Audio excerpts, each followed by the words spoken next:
हमारे जवाहर यादव जी जो पार्टी की तरफ से इस सारे प्रेस को देख रहे,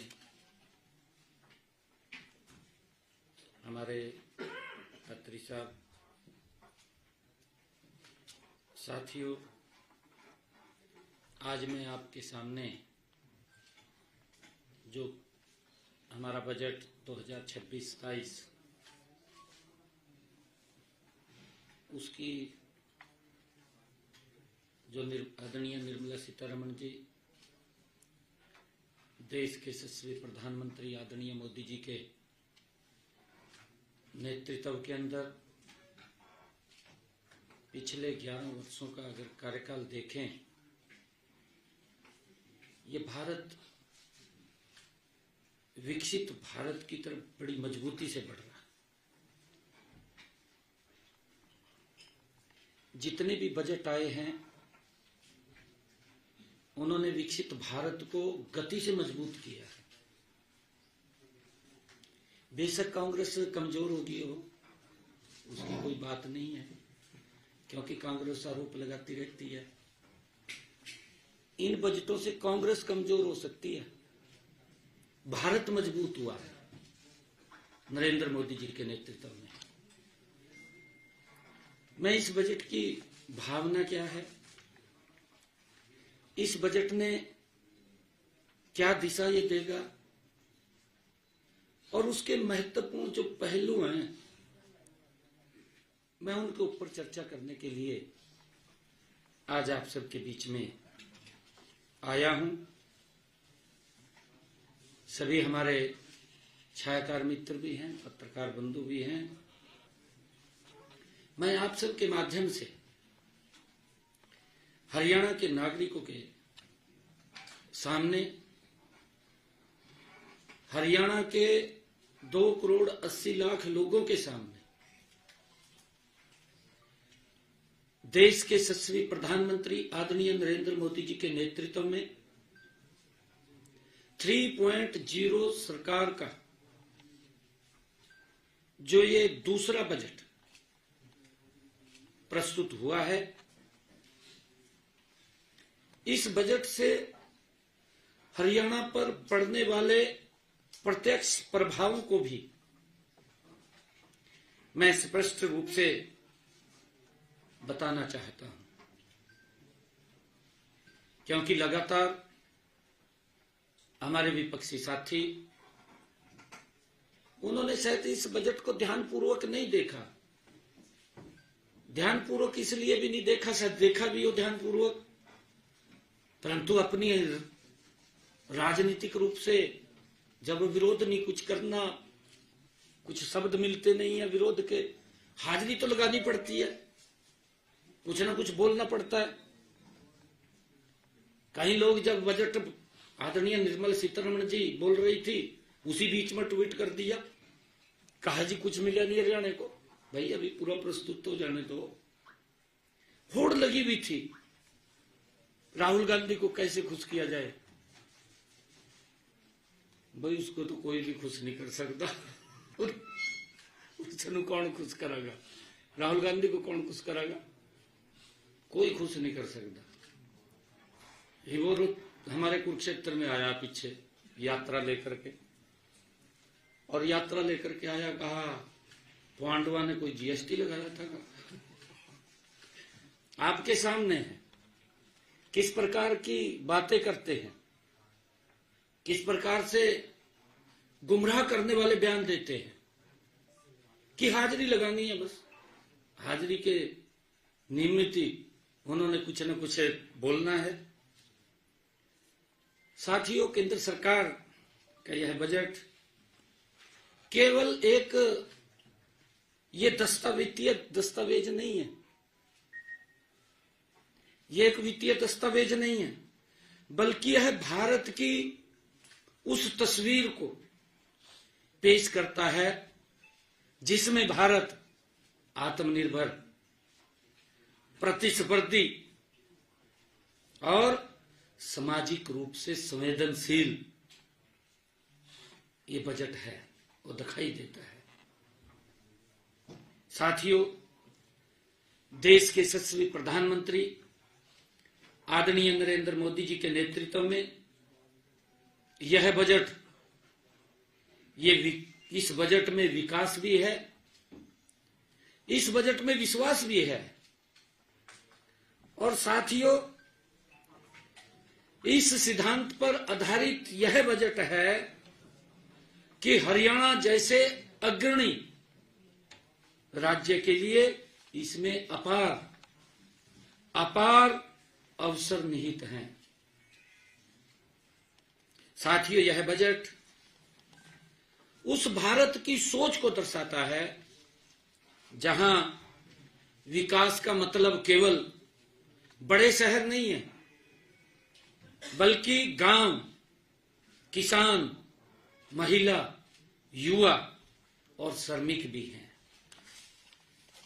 साथियों, जहां अर्थव्यवस्था मजबूत हो लेकिन समाज का अंतिम व्यक्ति भी सुरक्षित और सम्मानित महसूस करे, ये बजट उस दिशा में ये महत्वपूर्ण बजट पेश किया है। साथियों, इस बजट में विकसित भारत के जो स्तंभ हैं, गरीब है, युवा है, महिला है, किसान है, को इसके केंद्र में रखा गया है, उनके ऊपर फोकस किया गया है। आदरणीय प्रधानमंत्री जी ने इसके बारे में कहा भी है। उन्होंने माननीय प्रधानमंत्री जी के कुशल नेतृत्व में साथियों हमारी विकास नीति के ये मूल मंत्र भी है। हम सब इस बात को जानते हैं। साथियों, इस बजट का मूल उद्देश्य संदेह के स्थान पर एक्शन, दिखावे के स्थान पर सुधार और लोक लुभावना घोषणाओं के स्थान पर ये जनहित को प्राथमिकता। सरकार ने इस बजट में लगभग 7% की उच्च आर्थिक विकास दर को लक्ष्य बनाते हुए राजकोष की अनुशासन और सामाजिक न्याय दोनों के बीच संतुलन साधा है। देखिए, जब कांग्रेस बजट पेश करती थी, जब चुनाव आ जाता था तो उसमें बहुत सारी रेवड़ियां दिखाई देती थी, परंतु मैंने कहा है Modi ji non stop budget प्रस्तुत कर रहे हैं। 3 टर्म हो गए हैं। 3 टर्मों में देश का इंफ्रास्ट्रक्चर कितना मजबूत हुआ है, हर नागरिक देश का चर्चा कर रहा है, हर व्यक्ति चर्चा कर रहा है। मैं बोलता हूं इस बात को, इसकी चर्चा कांग्रेस के घर के अंदर भी होती है। भी विकास के काम तो हो रहे हैं, परंतु बाहर हाजिरी लगानी है, बाहर तो करना पड़ेगा ना। अगर बाहर घर से बाहर निकल कर कहेंगे, फिर भी महिलाएं बाहर भी, जो कांग्रेस के नेताओं के परिवार में महिलाएं हैं, वो भी इसकी प्रशंसा करती हैं, नहीं बजट अच्छा है, परंतु हाजिरी लगानी इन लोगों ने। हाजिरी इस प्रकार की लगाते हैं, कहीं ना कहीं हमारी भी पिक्चर आती रहे, छपती रहे। साथियों, और इसी कारण से कहा गया है कि ये बजट दिखावे का नहीं, ये बजट सुधार का है। समझ में नहीं आया इनको पता नहीं लगा कि ये बजट कैसे आ रहे हैं। और मैं बताना चाहता हूं, इस बजट से देश में देश की अर्थव्यवस्था को गति देने के लिए संवेदनशील पूंजीगत व्यय को लगभग 12,20,000 करोड़ रुपए तक बढ़ाया गया है। 12,20,000 करोड़ रुपए तक इसको बढ़ाया गया है। यह निवेश सड़कों, रेल, शहरी अवसंरचना, औद्योगिक कॉरिडोर और लॉजिस्टिक को मजबूत करने वाला है।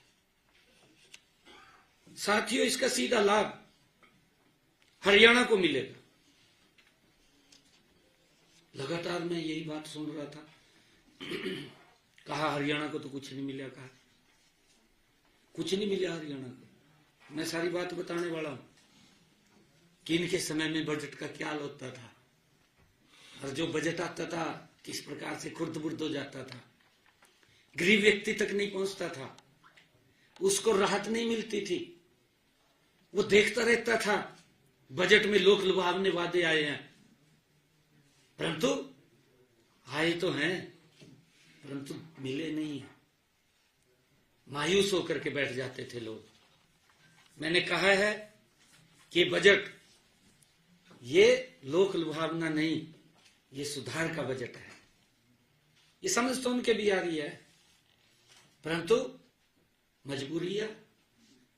राहुल गांधी कहा बोलो, कुछ भी बोलो, झूठ बोलो कहा जाएगा। कोई किताब उठा जाएगा लोकसभा के अंदर, किताब उठाएगा खड़े हो जाएगा, किताब का किसी ने प्रिंट नहीं किया, किसी ने कुछ बोला नहीं, किताब उठाएगा खड़े हो गए। इस बात की अफवाहें फैलाने में तो माहिर हैं। साथियों, इसका लाभ सीधा हरियाणा को मिलेगा। हमारा राज्य दिल्ली एनसीआर, औद्योगिक गलियारों और राष्ट्रीय राजमार्गों का ये केंद्र है। हम सब देखते हैं आज हरियाणा में जो 4 लाइनिंग रोड एक्सप्रेसवे एक जाल बिछा है। मोदी सड़कों के मामले में तो स्पाइडरमैन से भी आगे निकल गया, जानते हैं ना, है? सड़कों के मामले में अमेरिका को भी पीछे छोड़ने वाले इतना इंफ्रास्ट्रक्चर मजबूत हुआ। और साथियों, इस निवेश से न केवल विकास कार्य तेज होंगे, बल्कि लाखों युवाओं के लिए रोजगार के नए अवसर भी पैदा होंगे। साथियों, बजट में युवाओं के लिए क्या है, ये बात विपक्ष द्वारा कही गई कि युवाओं के लिए क्या है, ये बोला गया, दुष्प्रचार किया गया। मैं बताना चाहता हूं, इस पर उन्होंने खूब चर्चा की है, बोलते रहे, अब भी बोल रहे हैं। साथियों, मैं बताना चाहता हूं कि केंद्र सरकार हमारे युवाओं को देश की सबसे बड़ी पूंजी मानती है। युवा कौशल विकास व शिक्षा के क्षेत्र में इस बजट में 1,39,000 करोड़ रुपए का प्रावधान किया गया है युवाओं के लिए, जिसमें को युवा कौशल विकास शिक्षा इस क्षेत्र के अंदर 1,39,000 करोड़ रुपए का प्रावधान किया गया है। देश के 1,50,000 से अधिक युवाओं को नई उम्र की स्किल का प्रशिक्षण भी प्रदान किया जाएगा। इसलिए केंद्रीय बजट में कौशल विकास, रोजगार और भविष्य की तकनीकों के लिए 15,000 करोड़ रुपए से अधिक का प्रावधान वो किया गया है। साथियों, इसमें चाहे आर्टिफिशियल इंटेलिजेंस हो, एआई, चाहे रोबोटिक्स हो, और चाहे बायोटेक हो, और साइबर सिक्योरिटी हो, ऐसी तकनीकों के लिए 10,000 करोड़ रुपए का विशेष फंड इसमें रखा गया है। साथियों, इसका सीधा लाभ हमारे हरियाणा के गुरुग्राम, फरीदाबाद, पंचकुला और रोहतक जैसे शिक्षण व तकनीकी केंद्रों को मिलेगा, सीधा लाभ मिलेगा। साथियों, जहां हमारे युवा विश्व स्तरीय अति आधुनिक कौशल सीखकर उच्च आय रोजगार प्राप्त कर सकेंगे। साथियों, इसी बजट के अंदर हमारे युवाओं के लिए स्टार्टअप उद्यमिता के लिए भी 7500 करोड़ रुपया प्रावधान किया गया है। और साथियों, हरियाणा का स्टार्टअप्स इकोसिस्टम और मजबूत होगा और साथियों, इससे प्रदेश में नवाचार को बढ़ावा मिलेगा और हमारा युवा रोजगार मांगने वाला नहीं बल्कि रोजगार देने वाला वो बनेगा। इस बजट के अंदर ये मजबूती उनको मिलेगी। साथियों, आज हरियाणा भारत में स्टार्टअप की संख्या में चौथे बड़े राज्यों में है। आप देख रहे हैं, लगातार हमने अपने बजट के अंदर भी स्टार्टअप से बातचीत की, उनसे हमने सुझाव भी लिए हैं। वर्तमान में हरियाणा में 9100 से अधिक मान्यता प्राप्त स्टार्टअप्स हैं। प्रदेश में 19 यूनिकॉर्न्स हैं और इसके लिए 250 से अधिक फॉर्च्यूनर 500 कंपनियां भी यहां पर हैं। साथियों, इसमें भी अधिक खुशी की बात यह है कि लगभग 50% स्टार्टअप्स महिलाएं चला रही है। हमने एक टारगेट रखा था कि हम महिलाओं की इसमें भागीदारी बढ़ाएंगे। मुझे खुशी है आज इस बात की कि आज 50% स्टार्टअप्स हमारी महिलाएं चला रही हैं। हमने अगले चरण में स्टार्टअप्स में महिलाओं की भागीदारी बढ़ाकर इसको 60% तक करने का लक्ष्य भी रखा है।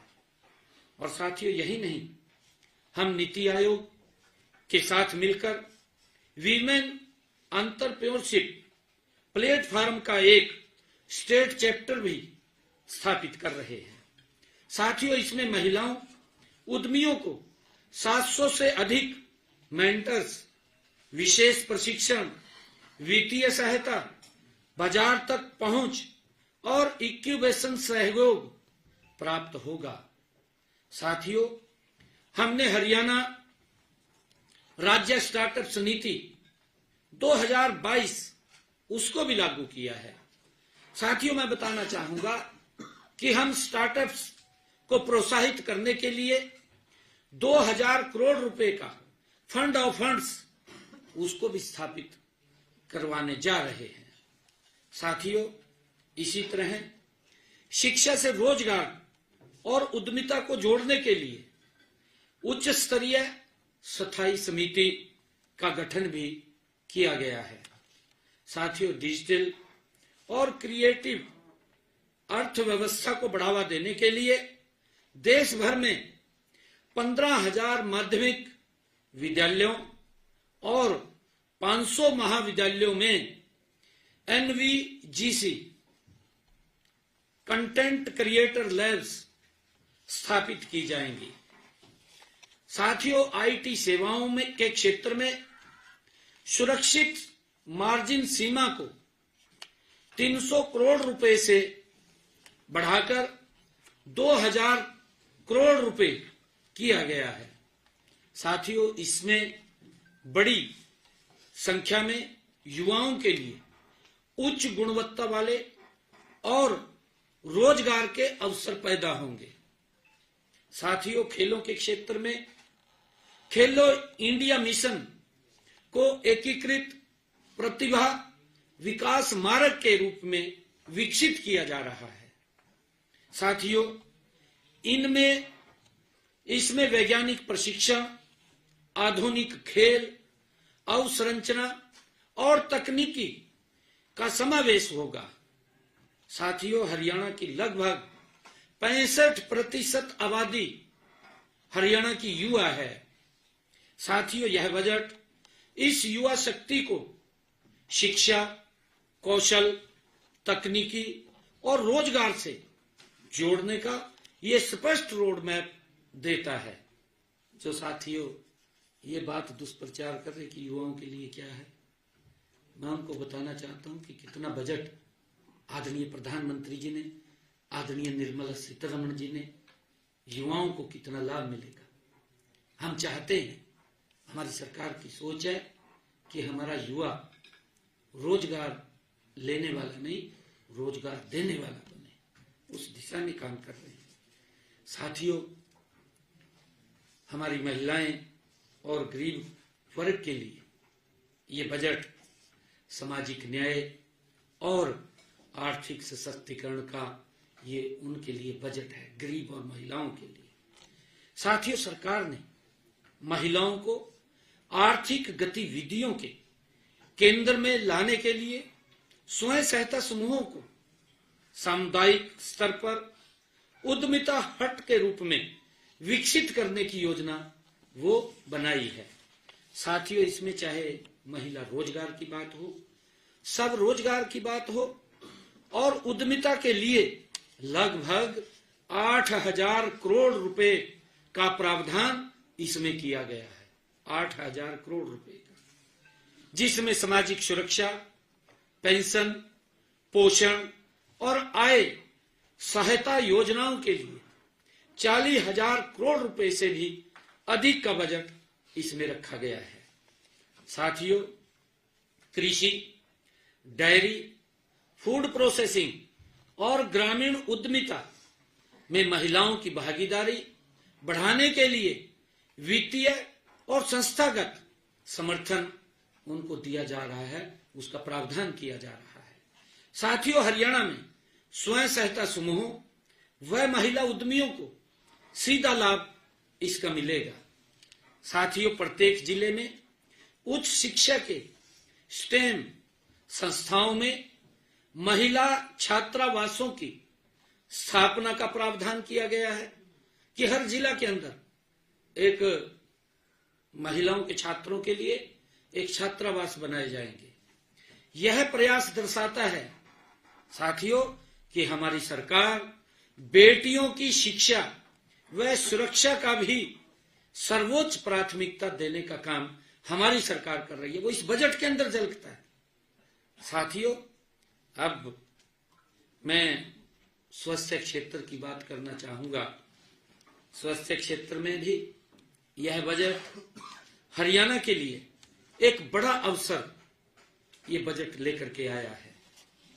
साथियों, क्योंकि इन्होंने पूरा इसको गंभीरता से तो पढ़ा नहीं है, मैंने कहा भी है, जब इन्होंने एकदम ट्वीट किया था तो मेरी प्रतिक्रिया आई थी, मैंने तुरंत कहा था, मैं भी पढ़ तो लेना चाहिए था, ऐसे नहीं मुझे ट्वीट करना चाहिए। इसके अंदर मैं आपकी छवि जितनी बची हुई है वो भी खराब हो जाएगी अगर मान लिया गलत ट्वीट करेंगे। जितनी जो थोड़ी बहुत इज्जत बची हुई है वो भी साफ हो जाएगी। इस स्वास्थ्य के बजट में बायोफार्मा की बात हो, ये बायोफार्मा शक्ति पहल के अंतर्गत 10,000 करोड़ रुपए का प्रावधान किया गया है। इसमें स्वास्थ्य अवसंरचना के लिए 20,000 करोड़ रुपए, मेडिकल टूरिज्म के लिए 5,000 करोड़ रुपए का प्रावधान इसमें किया गया है। साथियों, इसमें हमारे गुरुग्राम, पंचकुला, रोहतक, करनाल जैसे क्षेत्रों में फार्मा क्लस्टर, मेडिकल कॉलेज और आधुनिक अस्पतालों को नई गति मिलेगी। साथियों, इससे न केवल स्वास्थ्य सेवाएं बेहतर होंगी बल्कि डॉक्टरों, नर्सों और तकनीशियनों और पैरामेडिकल स्टाफ के लिए बड़े पैमाने पर रोजगार भी सृजित होंगे। ये खाली मान ले कोई अगर इंफ्रास्ट्रक्चर बढ़ता है तो उसमें रोजगार के साधन भी खड़े होते हैं। साथियों, इसके साथ ही स्वास्थ्य और देखभाल क्षेत्र में 1,50,000 बहुकौशल केयर गिवर्स को प्रशिक्षित करने का लक्ष्य भी रखा गया है। इनमें बड़ी संख्या में महिलाएं होंगी। इनमें मैं सभी साथियों को कहना चाहूंगा कि इससे भी हमारे गुरुग्राम, रोहतक, करनाल और हिसार जैसे शहरों में स्वास्थ्य व केयर सेंटर्स में बड़े पैमाने पर रोजगार के अवसर पैदा होंगे। साथियों, मैं बताना चाहूंगा, क्योंकि इसके ऊपर भी बोला गया, कहा किसानों को कुछ नहीं दिया गया, कहा हरियाणा तो गायब रहेगा, कहा नायब सरकार, यही बात कही ना है, कहते तो जोर नहीं लगता, कहा हरियाणा बजट से गायब रहा, ये बात बोल ली गई। साथियों, किसानों के लिए यह बजट विशेष रूप से लाभकारी, उनके हित का बजट ये रहा है।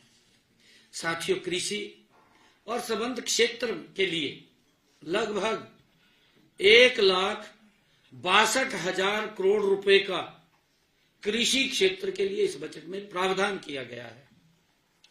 अगर मैं पूछूं ट्वीट मास्टरों से, और जो ये कह रहे थे, कहा ये बजट में हरियाणा गायब रहा, भाई आपकी सरकार थी केंद्र के अंदर, राहुल गांधी बताए ना, लोकसभा चल रही है खड़े होकर के, पूरा देश सुनना चाहेगा। राहुल गांधी को बताना चाहिए कि भाई हमारे समय के अंदर 10 साल रही, कृषि क्षेत्र के लिए कितना प्रावधान था। नहीं वो बताना चाह रहा तो मैं बता दूं, मात्र 25,000 करोड़ रुपए का। कितना प्रावधान था? 25,000 करोड़ रुपए का कांग्रेस के समय। कैसे देश आगे बढ़ता, कैसे विकसित भारत बनता, ये बताने का काम करें। मोदी जी ने इस बजट के अंदर प्रावधान कितना किया है? 1,62,000 करोड़ रुपए का प्रावधान किया है। 11वां साल है, कितना बड़ा प्रावधान आदरणीय मोदी जी ने किया है। बताना चाहिए कि उन्होंने, कांग्रेस के जो बड़े दिग्गज है, झूठ तो बोलने में माहिर है, परंतु आंकड़ों से बात करनी चाहिए। कोई इस प्रकार की पुख्ता का देश को गुमराह करना और देश के उसके ऊपर बोल देना झूठ, और झूठ बोल कर भाग जाना।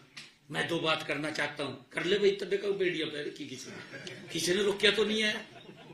अगर किसी ने रोकिया हो तब तो बात भी आ भी बात कर भाई, जबान रोक रखी क्या किसी ने?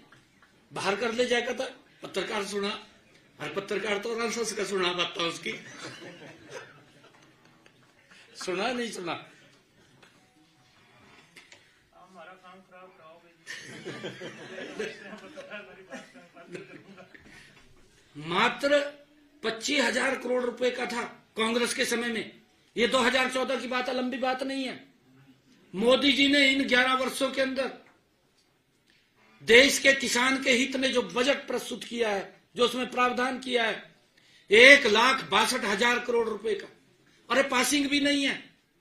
जो उनका लंबे समय 55 साल तक देश को प्रशासन करते रहे, देश को गुमराह करते रहे, कहा कांग्रेस ने विकास किया। भाई विकास तो अपना कर लिया, देश का तो विकास नहीं हुआ। अगर देश का विकास हुआ है तो नरेंद्र मोदी जी के नेतृत्व में हुआ है। आज दिखाई दे रहा है, हर व्यक्ति बोल रहा है। ये इस प्रकार की बातें करते हैं। पशुपालन और डेयरी के लिए 6,153 करोड़ रुपए से भी अधिक का आवंटन किया गया है पशुपालन और डेयरी के लिए। ये प्रधानमंत्री जी की दूरगामी सोच। इस प्रकार का बजट देश को विकसित भारत में गति से आगे बढ़ाने का काम करेगा।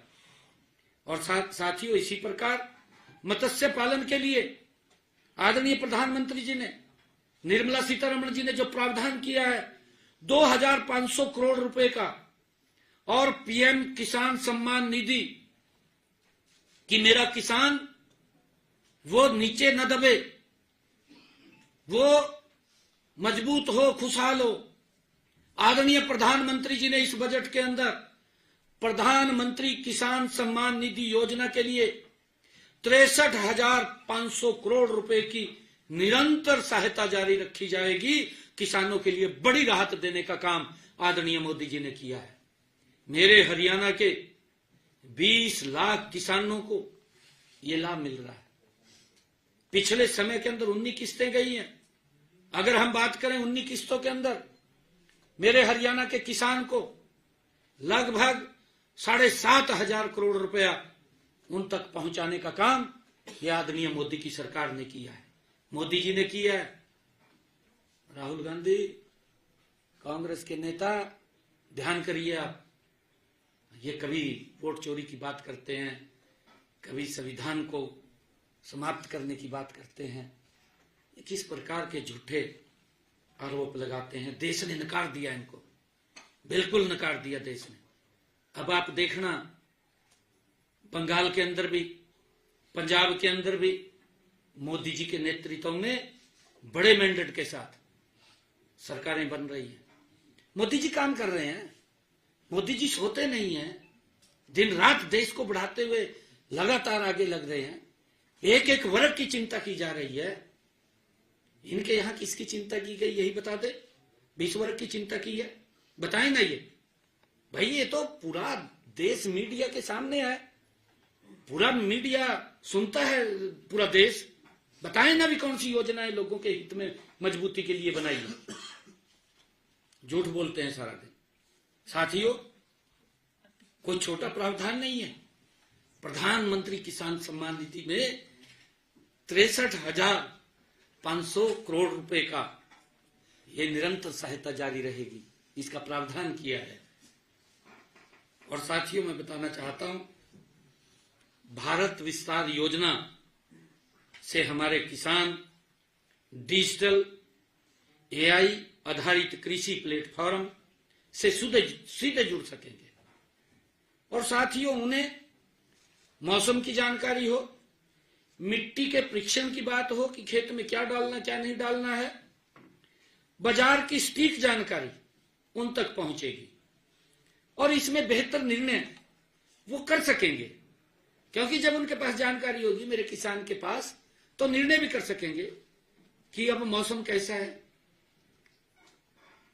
मेरे एक बात याद आ रही थी, कई बार वो एक किसान हमारा भोला है, कांग्रेस की हालत तो ये थी, कई बार वो गुब्बारा आता है ना, धूल का गुब्बारा, आ जाओ, पता नहीं लगता कहाँ खड़े हो जाएगा, और जहां से वो गुब्बारा आ जाएगा तहस नहस कर देगा। ये हालत कांग्रेस की है। तो झूठ बोलते हैं साथियों। जब उनके पास जानकारी पहुंचेगी, मेरा किसान भी बेहतर निर्णय कर सकेंगे और इसका सीधा असर होगा, उनकी कृषि लागत घटेगी और उनकी आय बढ़ेगी। साथियों, इस बजट का असर हरियाणा के खेत खलियान में साफ दिखाई देगा। इस बजट का असर हरियाणा में सिंचाई कवरेज पहले 80% से अधिक है, लेकिन बजट में जलाशयों, अमृत सरोवरों के विकास से जल संरक्षण और भूजल स्तर सुधारने में मदद मिलेगी। इसका भी प्रावधान इसमें किया गया है। साथियों, राज्य में डेयरी और पशुपालन किसानों को उनकी आय का बड़ा आधार है और मत्स्य पालन और डेयरी मूल्य श्रृंखला को मजबूत करने में ग्रामीण आय में स्थायी वृद्धि होगी। साथियों, इसी प्रकार बागवानी और उच्च मूल्य वाली फसलों को बढ़ावा देने के से हमारे दक्षिण हरियाणा और जो शुष्क क्षेत्रों में किसानों की लिए नई संभावनाएं इस बजट के दौरान खुलेंगी। साथियों, एग्रीस्टैक और डिजिटल कृषि से हरियाणा के प्रगतिशील किसान तकनीकी के माध्यम से अधिक उत्पादन और बेहतर दाम प्राप्त कर सकेंगे। मेरा किसान मजबूत होगा। इतना बजट का प्रावधान किया गया है तो धरातल पर उतरेगा। यह नहीं है, इनके समय में तो जितना छोटा सा बजट होता था, इतना और वही बजट खुर्द-बुर्द हो जाता था। कैसे संसाधन खड़े होंगे? जब संसाधन खड़े हो रहे हैं तो इनकम बढ़ रही है, इनकम बढ़ रही है तो लोगों के वेलफेयर के लिए खर्च हो रहा है, खर्च हो रहा है ना। कांग्रेस तो ये सोचती थी कि गरीब व्यक्ति को और गरीब कर दो। आज नरेंद्र मोदी जी के नेतृत्व की वाली सरकार ने 25,000 करोड़ गरीबी रेखा से जो बाहर किए हैं, 25 करोड़ लोगों को गरीबी रेखा से बाहर किया है। कांग्रेस ने 25 करोड़ लोगों को गरीब किया है। ये हालात थी इनकी। इनका बजट आप देख लीजिए। ये अगर कोई संपन्न व्यक्ति होता था वो भी गरीबी रेखा के नीचे चला जाता था। ये हालात कांग्रेस की थी। ना नीति थी, ना नीयत थी, ना नेतृत्व था।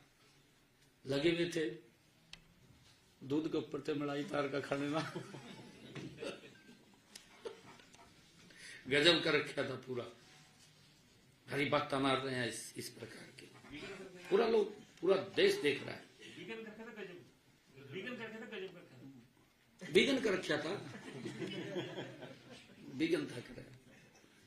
साथियों, बागवानी और उच्च मूल्य वाली फसलों को बढ़ावा देने के लिए हमारे जहां पानी कम लगता है, शुष्क क्षेत्र हैं, किसानों के लिए नई संभावनाएं वहां पर खुलेगी। साथियों, केंद्र सरकार ने बजट में भूमि सुधार के लिए भी कई प्रावधान किए हैं। साथियों, हाल ही में केंद्र सरकार ने राज्यों में भूमि संबंधी सुधारों को बढ़ावा देने के लिए पूंजी निवेश के लिए राज्यों को विशेष सहायता योजना के तहत 10,000 करोड़ रुपए की प्रोत्साहन राशि निर्धारित की है। इसके अलावा किसानों की रजिस्ट्री बनाने के लिए 5,000 करोड़ रुपए का प्रोत्साहन दिया जाएगा। साथियों, इसके साथ ही हरियाणा की 6 लाख एकड़ जल भराव और खारी भूमि को खेती योग्य बनाने के लिए विशेष प्रावधान किए गए हैं इस बजट के अंदर। और ये करेगा कुछ नहीं, किसानों के लिए। साथियों, इससे राज्य के हजारों किसानों को लाभ होगा और कृषि का उत्पादन बढ़ेगा। साथियों, उद्योगों के संदर्भ में यह बजट हरियाणा के लिए विश्वास और अवसर दोनों लेकर के आया है। विश्वास भी और अवसर भी दोनों लेकर के आया है। हमारा राज्य पहले से ऑटोमोबाइल और इलेक्ट्रॉनिक्स, फार्मा और टेक्सटाइल के क्षेत्र में ये अग्रणी है। और साथियों, अब ये सेमीकंडक्टर और इलेक्ट्रॉनिक्स कंपोनेंट और बायोफार्मा को बढ़ावा देने की योजना से हमारा जो गुरुग्राम है, फरीदाबाद है, सोनीपत जैसे क्षेत्रों में निवेश की कई परियोजनाएं वो आएंगी। साथियों, इससे बड़ा लाभ हमारे हरियाणा प्रदेश को मिलेगा। और इसके साथ ही 200 पुराने औद्योगिक क्लस्टरों के पुनर्जीवन का निर्णय भी पानीपत हो, यमुनानगर हो, अंबाला हो जैसे पारंपरिक औद्योगिक क्षेत्रों को नई ऊर्जा और एमएसएमई सेक्टर में के लिए 10,000 करोड़ रुपए का ये की विकास निधि का लाभ हरियाणा के भी छोटे उद्यमियों और कारीगरों को इसका लाभ मिलेगा। साथियों, इंफ्रास्ट्रक्चर और विकास के मामले में हरियाणा इस बजट से और मजबूत होगा।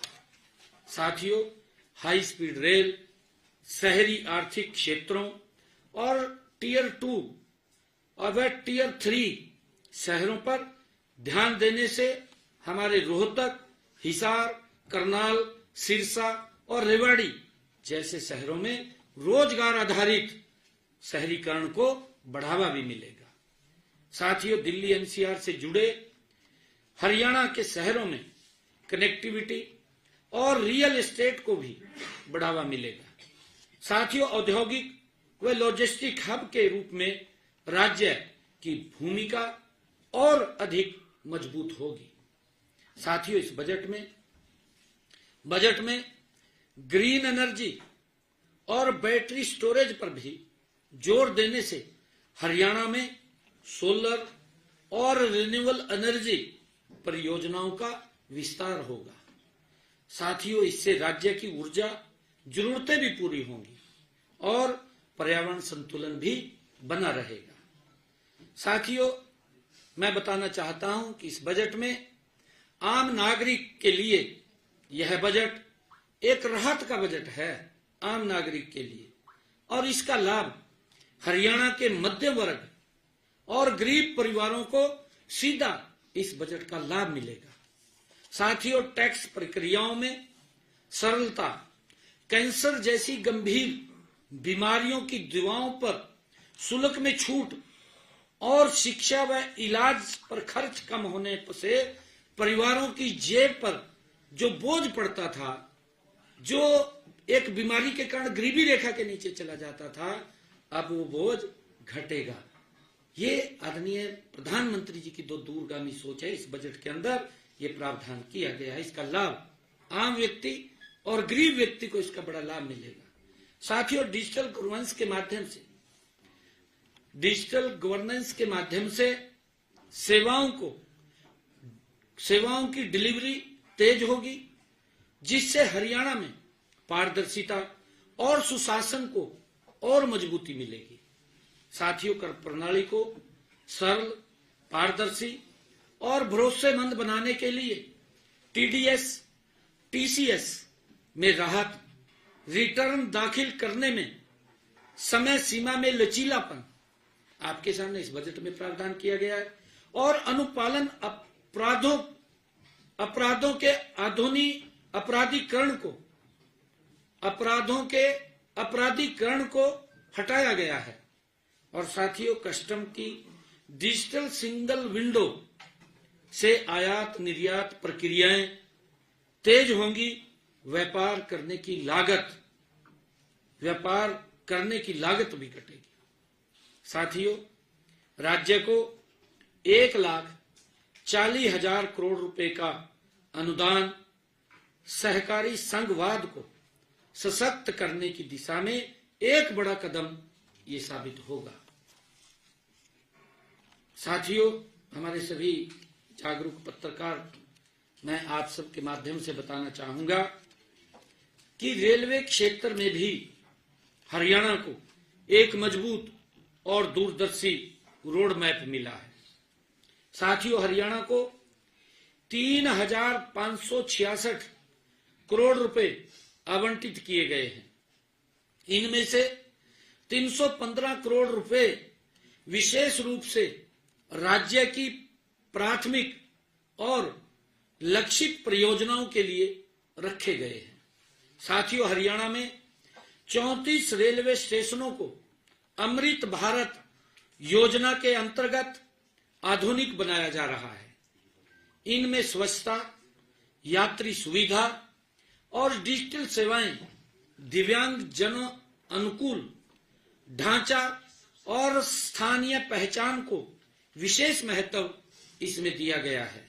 साथियों, यह रेलवे पहल हरियाणा की अर्थव्यवस्था को नई ऊंचाई पर ले जाने वाली ये डेडिकेटेड फ्रंट कॉरिडोर से जुड़ी कनेक्टिविटी और लॉजिस्टिक इंफ्रास्ट्रक्चर के विस्तार से राज्य की माल परिवहन क्षमता में लगभग 11 गुना तक वृद्धि होगी। साथियों, इससे हमारे उद्योगों को तेज और किफायती परिवहन सुविधा मिलेगी। साथियों, किसानों को अपने उत्पाद बाजार तक पहुंचाने में सहूलियत होगी और युवाओं के लिए बड़े पैमाने पर रोजगार के नए अवसर पैदा होंगे। साथियों, कुल मिलाकर यह रेलवे उस हरियाणा को एक मजबूत औद्योगिक और लॉजिस्टिक हब के रूप में स्थापित करेगा और विकसित हरियाणा, विकसित भारत की दिशा में हमारी प्रतिबद्धता को और सशक्त बनाएगा। साथियों, महान संस्कृति, विरासत और पुरातात्विक महत्व के 15 स्थलों को भी वैश्विक पहचान मिलेगी इस बजट के अंदर। और साथियों, इसमें हरियाणा के, मुझे खुशी है इस बात की, हमारे हरियाणा के राखी गढ़ी जैसे स्थलों को भी वैश्विक पहचान मिल सकेगी। इस बजट के अंदर प्रावधान किया गया है। साथियों,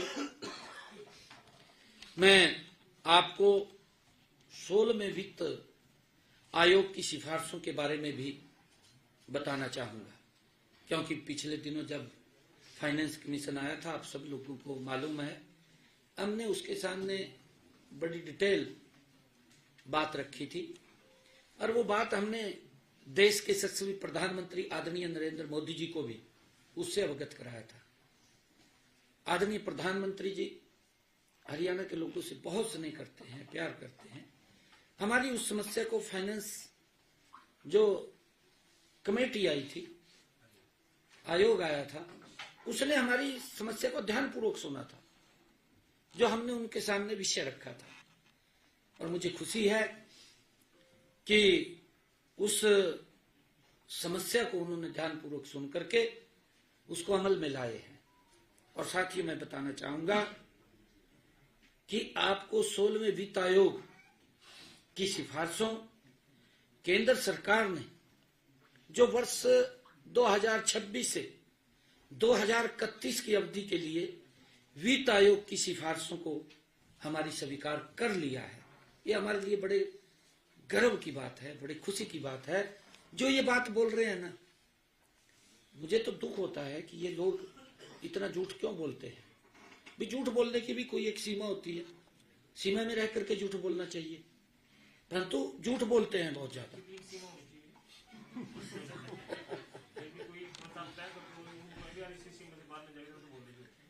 इनको प्रशिक्षण की जरूरत है, अभी कितना झूठ बोले।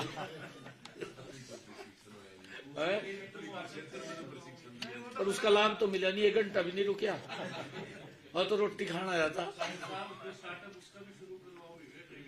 जी जी जी, जी। साथियों, इसके तहत राज्यों को केंद्रीय करों के विभाजन पुल के 41% हिस्सा वो मिलता है उनको, जो पहले की तरह ही वो रखा गया है। पहले भी इतना मिलता था 41%, आज भी उतना मिलता है। परंतु हमारी समस्याएं थी कुछ, हमने उन समस्याओं को वित्त आयोग के सामने रखा, ध्यानपूर्वक उन्होंने सुना, सुन करके अमल किया। हमारे लिए खुशी की बात है कि केंद्रीय करों में हरियाणा राज्य का हिस्सा अब जो हिस्सा था पहले वो 1.093% से बढ़ा करके अब वो 1.361% हो गया है। 1.361 हो गया है। साथियों, जो ये बात बोलते हैं 15वें वित्त आयोग की अनुशंसा की तुलना में यह लगभग 24.5% की ऐतिहासिक बढ़ोतरी है। 24.5% की ये ऐतिहासिक बढ़ोतरी है हरियाणा के लिए, और अब तक की यह सबसे अधिक बढ़ोतरी है। अब तक की सबसे बड़ी बढ़ोतरी है। ये हरियाणा प्रदेश के लिए ये बड़े गर्व की और खुशी की बात है। साथियों, इसका सीधा लाभ होगा, और मैं आपको बताना चाहता हूं, वर्ष 2026-27 में हरियाणा को केंद्रीय करों से लगभग 20,772 करोड़ रुपए प्राप्त होंगे। टैक्स से 20,772 करोड़ रुपए प्राप्त होंगे।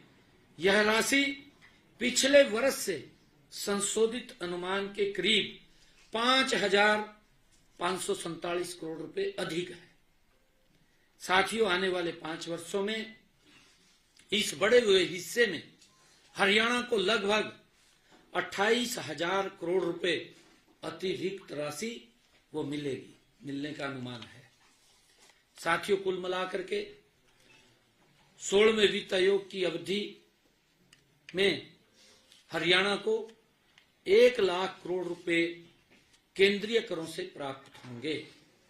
16वें वित्त आयोग की अवधि में हरियाणा को करीब 1 लाख करोड़ रुपए केंद्रीय करों से प्राप्त होंगे, जो कि हरियाणा को मिलने वाला अब तक का सबसे ज्यादा फंड है। सबसे ज्यादा फंड है। ये बात कह रहे कि कुछ नहीं मिले हरियाणा को, आपके सामने है। और जबकि जो ये बात बोल रहे हैं ना कि हरियाणा को कुछ नहीं मिला, मैं देख रहा था, पता नहीं कहाँ थे, कहा बजट में तो हरियाणा गायब है, सरकार गायब है, नायब कहा नायब गायब है। ये इस प्रकार की बात यार, ये इस प्रकार की घटिया राजनीति है, ऐसी नहीं करनी चाहिए, घटिया राजनीति। मैं उनका आईना दिखाता हूं उनको जो इस प्रकार की बात करते थे। इनके समय के अंदर क्या था, कांग्रेस के शासनकाल में 13वें वित्त आयोग की सिफारिशों के अनुसार प्रदेश को 14,937 करोड़ रुपए ही मिले थे। कितने मिले थे? 14,937 करोड़ रुपए ही मिले थे। जबकि मैंने आपको कहा है कि हमें इस वित्त वर्ष में 28,000 करोड़ रुपए मिलने का अनुमान है। इस वित्त वर्ष में इनका पूरे समय के अंदर, इसमें 16वें वित्त आयोग के अंदर मिला था 14,937 करोड़ रुपए। हमारे शासन काल में जो 14वां वित्त आयोग की सिफारिशों के अनुसार, जब से आदरणीय नरेंद्र मोदी जी देश के प्रधान सेवक के रूप में उन्होंने जिम्मेवारी ली, 14वें वित्त आयोग में ये 34,758 करोड़ रुपए और 15वें वित्त आयोग की सिफारिशों के अनुसार प्रदेश में 61,736 करोड़ रुपए प्राप्त हुए थे। साथियों, यह हरियाणा की आर्थिक मजबूती और देश के यशस्वी प्रधानमंत्री आदरणीय नरेंद्र मोदी जी केंद्र सरकार के सहयोग का ये स्पष्ट प्रमाण है। हमारी सरकार वित्तीय अनुशासन के साथ साथ विकास को भी समान प्राथमिकता दे रही है। साथियों, 16वें वित्त आयोग से मिलने वाले अतिरिक्त संसाधन हरियाणा को और तेजी से विकास के पथ पर आगे ले जाने में ये मदद करेंगे। साथियों, हरियाणा की आर्थिक स्थिति मजबूत है, प्रबंधनीय है और पूरी तरह से नियंत्रण में है, क्योंकि अफवाह फैलाई जाते हैं ये इधर उधर की। हमारी सरकार पारदर्शिता, सुशासन और जवाबदेही के रूप में के साथ प्रदेश को विकसित हरियाणा, विकसित भारत के लक्ष्य को भी और गति से आगे बढ़ रही है। यह बजट भारत को विश्व की तीसरी सबसे बड़ी अर्थव्यवस्था बनाने की दिशा में एक